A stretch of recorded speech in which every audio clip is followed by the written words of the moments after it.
تەقلید ئەوەیە شوێن کەسێک بکەوی بەبێ ئەوەی بزانی لەسەر چ بناغەیەک ئەو شتێک گوتووە.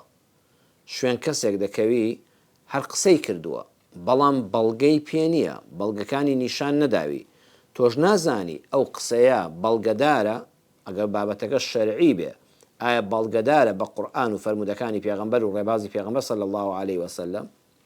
ئەگەر بابەتێکی پزیشکی بێ، ئایا ئەم کەسەی کەم قسەیە بۆ تۆ دەکا تۆ بە شوێنی دەکەوی ئەم کەسە خۆی شارەزای زانستی پزیشکیە، ئایا کۆلێجی پزیشکی گشتی خوێندووە، ئایا پسپۆڕی ئەو بوارەیە بۆردی هەیە لەو بوارەدا کەوا قسەی تێدا دەکا، ئەبێت تۆ بزانی ئەمە لەسەر بەڵگە قسە دەکات لە بواری پزیشکیدا.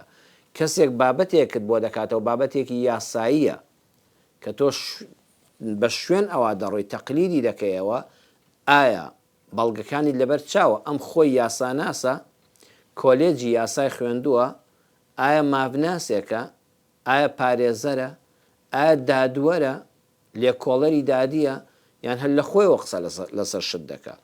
بۆیە تەقلید ئەوەیە شوێنی کەسێک بکەوی بەبێ ئەوەی بزانی لەسەر چ بناغەیەک ئەو شتێک گوتووە یان کردووە، هەر لە خۆتەوە شوێنی بکەوی، ئەمە لە ئیسلامدا پێ دەوترێت چاولێکەری کوێرانە و ئەمە ناڕەوایە.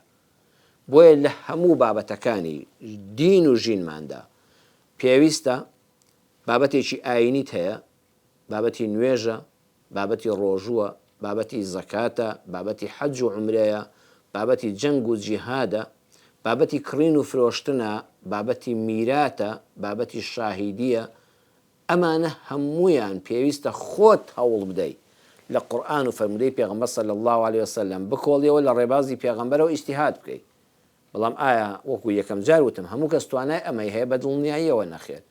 بۆیە دوای ئەوە ئیتیباعمان هەیە. ئیتیباع واتە شوێنی کەسێک دەکەوی کە لە بواری ئاینیدا خۆی زانایە، علومە شەرعیەکانی خوێندووە، قوڵ بۆتەوە، قاڵ بۆتەوە تێیاندا، مسەیتەرە بەسەر هەموو بابەتەکانی زمانی عەرەبیدا لە نەحو و سەرف و بەلاغە و منطق و ئەو بابەتە ئوسولی فقه و علومی تەفسیر و تەفسیری قورئان و علومی حەدیث و ئیستینباط لەو ئەحکامە شەرعیانە هەمووی بەرچاوڕوونە.